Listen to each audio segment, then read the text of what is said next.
اس بند میں شاعر نے معاشرتی توافت کو بے معنی قرار دیا ہے اور انسانوں کو برابری کا درس دیا ہے۔ شاعر کا پیغام بہت واضح ہے کہ انسان کی اصل عظمت اس کے کردار، عمل اور انسانیت میں ہے، نہ کہ اس کی دولت، منصب یا ظاہری حیثیت میں۔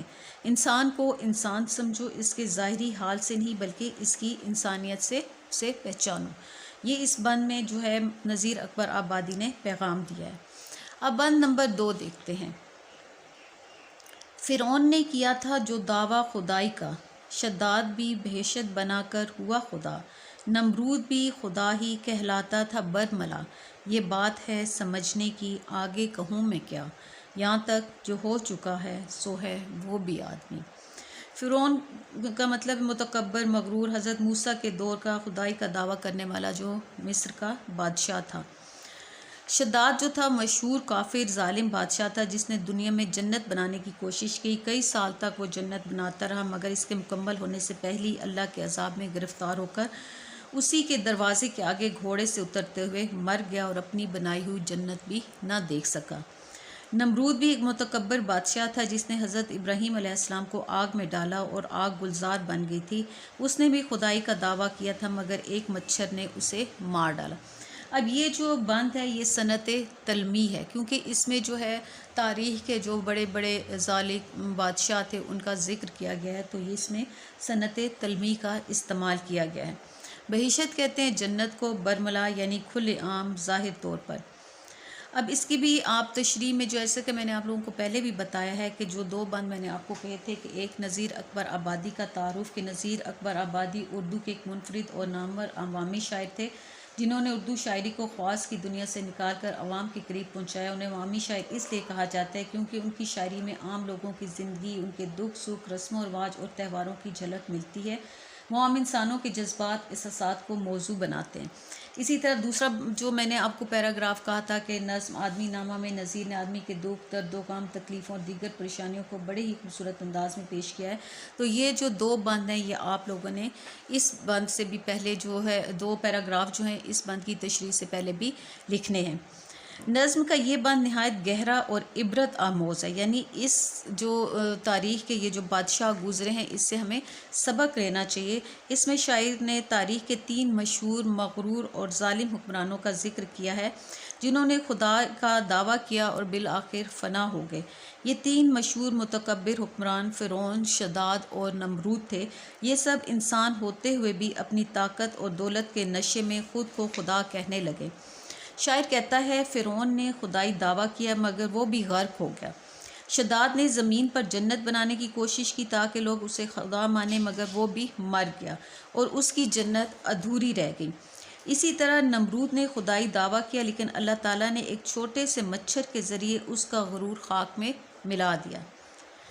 اس کا شعر دیکھیں اسی حوالے سے، مت کر غرور حسن پہ، قدرت کے سامنے ایک مچھر بھی انسان کو لاچار کر دیتا ہے۔ یہ شعر جو ہے نمرود کی مثال کی طرف اشارہ ہے کہ اللہ کی طاقت کے سامنے انسان کچھ بھی نہیں، چاہے وہ کتنا ہی بڑا بادشاہ کیوں نہ ہو۔ شاعر آخر میں کہتا ہے کہ یہ سب سمجھنے کی بات ہے، اب میں اور کیا کہوں۔ یہ مصرع ہے نا کہ سمجھنے کی بات ہے، یہاں یہ بات ہے سمجھنے کی، آگے کہوں میں کیا۔ تو اس میں جو ہے یہ جو کچھ ان کے ساتھ ہوا وہ عبرت ہے کیونکہ وہ بھی آخرکار انسان ہی تھے، خدا نہیں۔ یہ بند جو ہے انسان کو غرور اور تکبر سے باز رہنے کی تنبیہ کرتا ہے۔ کتنا بھی انسان جو ہے وہ طاقتور ہو جائے، انسان ہی رہتا ہے۔ خدا بننے کی کوشش کرنے والوں کا انجام تباہی ہوتا ہے۔ یہ بند ہمیں سبق دیتا ہے کہ انسان کو کبھی غرور نہیں کرنا چاہیے، چاہے اسے کتنی ہی طاقت یا دولت کیوں نہ مل جائے، کیونکہ آخرکار وہ ایک انسان ہی ہے، فانی اور محدود۔ بند نمبر 3 دیکھتے ہیں۔ مسجد بھی آدمی نے بنائی ہے ہاں میاں، بنتے ہیں آدمی ہی امام اور خطبہ خواں، پڑھتے ہیں آدمی ہی قرآن اور نماز، اور آدمی ہی ان کی چراتے ہیں جوتیاں، جو ان کو تاڑتا ہے سو ہے وہ بھی آدمی۔ اس نظم کے یہاں جو آپ کے سلیبس میں ٹوٹل 6 اشعار ہیں، ویسے تو اس نظم کے جو ہیں وہ 14 بند ہیں، اور آپ کی جو سلیبس میں اس کے 6 بند دیے گئے ہیں۔ اس ویڈیو میں ہم 3 بند کی تشریح کریں گے اور اگلے 3 بند کی تشریح انشاءاللہ ہم اگلی ویڈیو میں کریں گے۔ یہاں کا مطلب ہوتا ہے یہاں، میاں ہم عزت کے طور پر کہتے ہیں جناب، بزرگ، خطبہ خواں خطبہ دینے والا، تاڑنا، دیکھنا یا گھورنا، امام نماز پڑھانے والا جو رہبر ہوتا ہے۔ ادھر بھی آپ لوگوں نے پہلے جو ہے نذیر اکبر آبادی کا تھوڑا سا تعارف بتا دینا ہے، اس کے بعد اس کی تشریح۔ نذیر اکبر آبادی طنز و مزاح میں بہت مہارت رکھتے تھے۔ ان کے اشعار میں معاشرتی مسائل، ریاکاری اور تضادات پر گہرا طنز ہوتا ہے۔ اس بند میں وہ انسانی معاشرے کے تضادات اور انسان کی فطرت پر طنز کر رہے ہیں اور انسان کی زندگی کے نیک اور بد دونوں پہلوؤں کا ذکر کر رہے ہیں کہ مسجد جو ایک مقدس عبادت گاہ ہے، اسے بھی انسان یعنی آدمی ہی نے بنایا ہے، اور اس میں امام جو ہوتا ہے نماز کی امامت کرنے والا اور خطبہ دینے والا بھی وہ بھی انسان ہی ہوتا ہے جو دوسروں کو نیکی کا راستہ بتاتے ہیں۔ شاید مزید کہتا ہے کہ قرآن پڑھنے والے اور نماز پڑھنے والے بھی سب انسان ہی ہیں، مگر وہیں ایک تنزیہ اور حقیقت پسندانہ بات سامنے آتی ہے کہ مسجد جیسے پاکیزہ مقام پر جوتے چرانے والا بھی ایک انسان ہے، اور جو ان چوروں کو گھور کر دیکھتا ہے یا ان پر نظر رکھتا ہے وہ بھی انسان ہی ہوتا ہے۔ یہ بند انسانی فطرت اور معاشرتی تضادات پر طنز ہے۔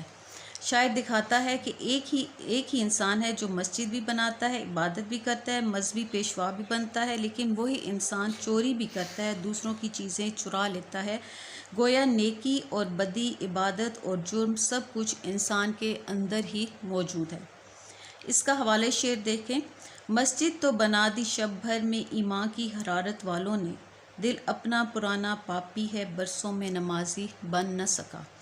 تو یہ تھے نذیر اکبر آبادی کی نظم کے پہلے 3 بند کی تشریح۔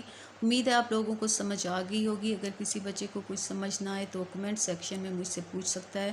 اگر آپ میرے چینل پر نئے ہیں تو میرے چینل کو لائک کریں، سبسکرائب کریں اور اپنے دوستوں میں شیئر بھی کریں۔